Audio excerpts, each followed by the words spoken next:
A week ago, with the Israeli government attacking Iran's nuclear program and military infrastructure. The two countries continue to trade strikes as Israel threatens Iran's supreme leader, and America decides whether or not to get involved. Joining us now is Laura Blumenfeld, a senior fellow at the Philip Merrill Center for Strategic Studies and former U.S. State Department senior policy advisor for the Middle East peace process. Laura, thanks so much for speaking with us today. Thank you. So Israel's prime minister has likened Hamas and Iran to an octopus, saying that Hamas is the tentacles while Iran is the head, and it needs to be completely cut off to thwart its nuclear and ballistic threats, which are threats to Israel's existence.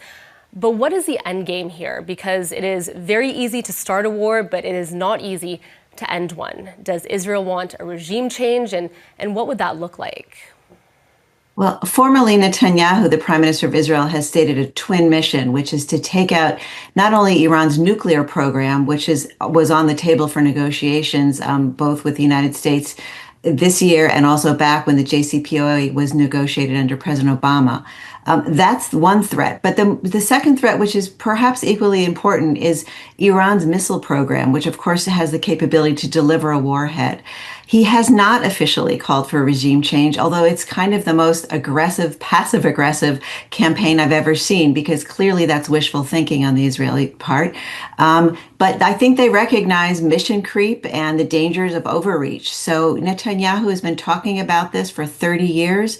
Some say he was born for this operation, and we'll see. The world is waiting now for 2 weeks, but Israel won't. They're going to go all the way. Well, Israel is it's trying to decimate the senior leadership of Iran's forces and disrupt its nuclear program. But Laura, is this the most effective way to achieve its goals, or is it pushing the regime to want to arm itself even more? I mean, how is the Iranian regime responding to these attacks?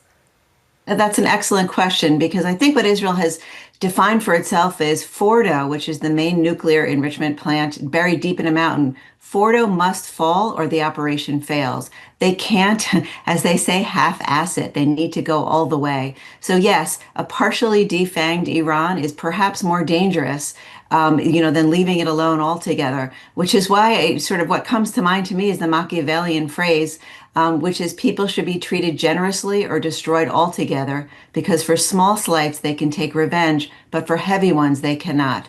So yes, Netanyahu is going for the showdown blow here. Well, he said that Israel's fight isn't with the people of Iran, and it views its actions as really a critical moment for Iranians to stand up for their freedom. But how are Iranian people reacting to what's happening? So again, a really critical question, because when we talk about Gaza, we always say that Palestinians can't ride to freedom on the back of an Israeli tank. And all the more so here, where Iranians really aren't going to want to fly to freedom on the wings of an Israeli F-16. These are two ancient cultures. Again, Jews have been around in Israel and Persians in Iran for centuries, and they respect each other, and they've had a history of good relations. And I think what's important here is that Israelis be very strategic and targeted in terms of what their goals are, certainly militarily, to keep the people of Iran on their side right now. I would say it's very, very mixed. And Laura, if Israel's operation in Iran backfires, if it has no clear exit strategy, no off-ramp here, what are the major concerns, both short and long term?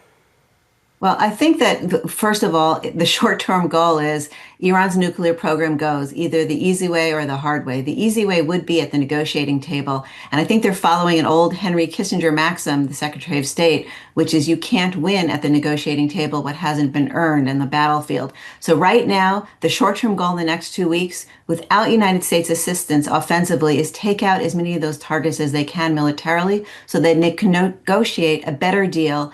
They understand they can't really completely eradicate Iran's intentions, right, but militarily. So they're going to eventually have to resort to diplomacy. So that's the short-term goal. And I think the long-term goal is, for all the people of the region is pretty much shared, which is to live in peace, to focus on the economy. That's President Trump's #1 priority.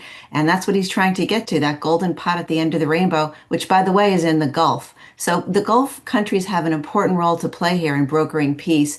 The European countries today are meeting with Iran's foreign minister, but ultimately, I would guess either behind the scenes or right out there in the open, the Gulf countries are going to play a big role to bringing peace. All right, well, Laura, we know that President Trump, has threatened Iran's supreme leader. How dangerous do you think Trump's words are? And what is at stake if America gets involved in this conflict?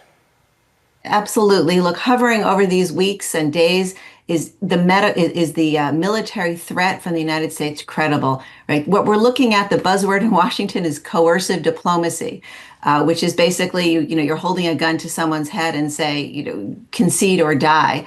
But is Trump credible? Would he really go all the way and pull the trigger? That is something that he doesn't like to reveal. He calls himself a peacemaker. He talks about peace through strength, though, and will he be willing to show that force of strength when it comes, to time to pull the trigger or move on? I think that's the question, and that's what Iran is watching, Putin is watching, she is watching, but his base is also watching. We can never forget the role or underestimate the role of domestic politics. As much as Trump wants to be maybe the strong man going out militarily in the world, that's not what he promised his voters. Exactly. He didn't get voted in on the promise that he was going to start wars. He said he was going to end all wars and not start a single one. So we'll be following this very closely, watching the developing news. Laura, thank you so much for your time and your insights today. We appreciate them. Thank you. That is Laura Blumenfeld, Senior Fellow at the Philip Merrill Center for Strategic Studies and former U.S.